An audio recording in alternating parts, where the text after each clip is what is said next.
Hello friends, तत्वों का आवर्ती वर्गीकरण इस चैप्टर के वीडियो सेशन में आपका स्वागत है। आज हम लोग पढ़ने जा रहे हैं मेंडेलीव की आवर्त सारणी। तो शुरू करते हैं।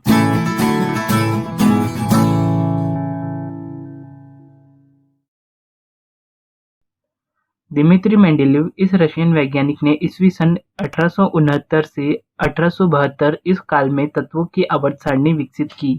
ठीक है दोस्तों, मेंडेलीव की आवर्त सारणी को तत्वों के वर्गीकरण का सबसे महत्वपूर्ण चरण माना गया। परमाणु द्रव्यमान यह तत्व का मूलभूत गुणधर्म या फिर आधार मानकर मेंडेलीव ने उस समय ज्ञात सभी 63 तत्वों को उनके परमाणु द्रव्यमानों के आरोही क्रम में व्यवस्थित रखा।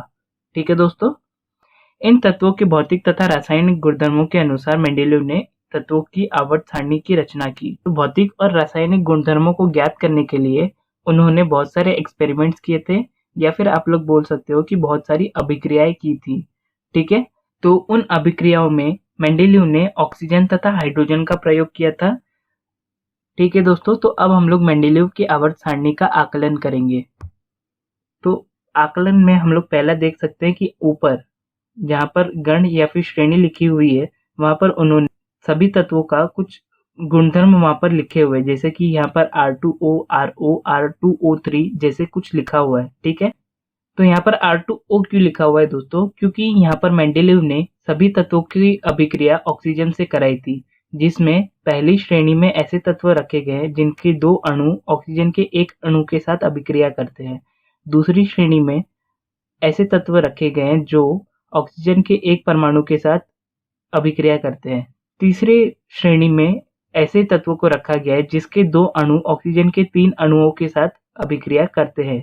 और ऐसे ही चौथी श्रेणी में ऐसे तत्वों को रखा गया है जिनके 1 अणु ऑक्सीजन के 2 अणुओं के साथ तो अभिक्रिया करते हैं, उसके साथ साथ उस तत्व के 1 अणु हाइड्रोजन के 4 अणुओं के साथ भी अभिक्रिया करते हैं। ठीक है दोस्तों, तो इस प्रकार उन्होंने सभी तत्वों का अलग अलग गणों में वर्गीकरण किया था। यहाँ पर टोटल 8 गण या फिर 8 ग्रुप थे। ठीक है दोस्तों, तो इस आवर्त सारणी की कुछ विशेषताएं मैं आपको पहले ही बता देता हूँ। जैसे कि आप लोग यहाँ पर देख सकते हो कि इस टेबल के बीच बीच में कुछ स्पेस है या फिर जगह खाली छोड़ी गई है। तो ऐसा क्यों किया गया है दोस्तों? क्योंकि उनको पता था कि आगे आने वाले समय में नए तत्व आने वाले हैं या फिर नए तत्वों की खोज हो सकती है, इसलिए उन्होंने आने वाले तत्वों के लिए भी कुछ जगह खाली छोड़ी थी, जिसके बारे में आगे हम लोग डिस्कस करेंगे। ठीक है, इसके साथ साथ ही उन्होंने कुछ जगहों पर परमाणु द्रव्यमान तो लिखा है, परंतु उसका नाम नहीं लिखा है, क्योंकि ये तब तक खोजे नहीं गए थे। ठीक है दोस्तों, परंतु उनका परमाणु द्रव्यमान का अनुमान लगाया जा सकता था, इसीलिए उन्होंने उनके लिए भी जगह खाली छोड़ी थी, जिसके बारे में हम लोग आगे पढ़ेंगे। ठीक है दोस्तों, अब हम लोग देखेंगे मेंडेलीव की आवर्त सारणी की विशेषताएं। आवर्त सारणी में मेंडेलीव ने उस समय तक न खोजे गए तत्वों के लिए कुछ स्थान रिक्त रखे। ठीक है, जैसा कि हम लोगों ने पहले वाली स्लाइड में देखा था, उन्होंने कुछ स्थान आने वाले तत्वों के लिए रिक्त रखे। ठीक है, अज्ञात तत्वों को नजदीकी के ज्ञात तत्वों के आधार पर एका बोरॉन, एका एल्यूमिनियम तथा एका सिलिकॉन ऐसे नाम देकर मेंडेलीव ने उनके परमाणु द्रव्यमान क्रमशः 44, 68 तथा 72 होंगे ऐसा दर्शाया। ठीक है दोस्तों, जब मेंडेलीव ने आवर्त सारणी बनाई थी तब तक नोबेल गैसों की खोज नहीं हुई थी, और जब नोबेल गैसों की खोज हुई तो इन्हें बिना किसी बड़े बदलाव के साथ आवर्त सारणी में जोड़ना बहुत ही आसान था, जो कि मेंडेलीव की आवर्त सारणी की एक विशेषता है।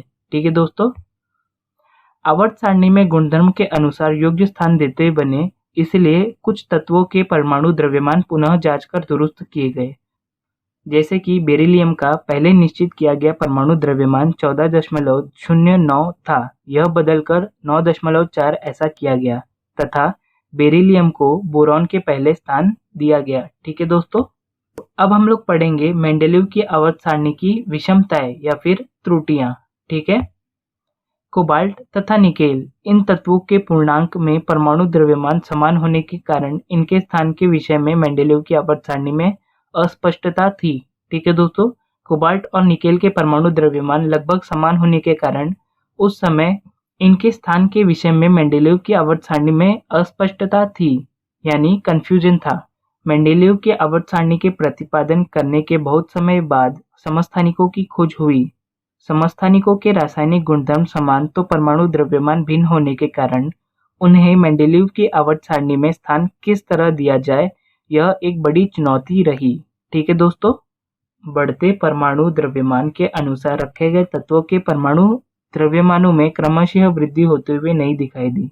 मतलब जब उन्होंने सभी तत्वों को उनके आरोही क्रम में रखा तब उनमें क्रमशः वृद्धि नहीं हो रही थी, मतलब उनके बीच का अंतर समान नहीं था। इसलिए दो तत्वों के बीच कितने तत्वों की खोज होगी इसका अनुमान लगाना मेंडेलीव के आवर्त सारणी के नियमानुसार संभव नहीं था। ठीक है दोस्तों, तो आज के लिए इतना ही। अगले वीडियो में हम लोग पढ़ने जा रहे हैं आधुनिक आवर्त सारणी। तो तब तक के लिए बने रहिए हमारे साथ। Thanks for watching this video.